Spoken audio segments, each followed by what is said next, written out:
ప్రేమ ఉంది, రెండు ఉన్నాయి కనుక ఆయన హెల్మెట్ వేసుకొని వస్తున్నారు. యాక్చువల్లీ వేరే వాళ్ళకి మీ పైన భయము లేదు, కుటుంబం పైన ప్రేమ లేదు అని నాకు అనిపిస్తా ఉంది. ఇప్పుడు ఒకసారి వెంకటేశ్వర్లో కదా, ఒకసారి వెంకటేశ్వర్లోకి అందరూ గట్టిగా చెప్పట్లు కొట్టండి. సో ఈరోజు ఆయన హెల్మెట్ వేసుకొని వచ్చారు కనుక కలెక్టరేట్లో ఆయన్ని నేను అభినందిస్తున్నాను.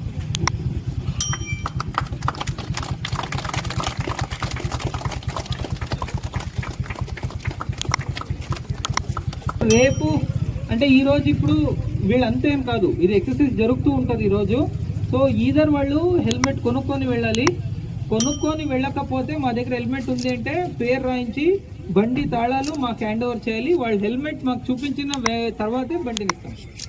దీంట్లో ఎవరికి పెనాల్టీ వేయట్లేదు, మీరు హెల్మెట్ కొనుక్కోవాలి, కొనుక్కునేటట్టు చేస్తున్నాం అంతే. దాన్ని అందరూ గ్రహిస్తారు అనుకుంటున్నాను. Thank you.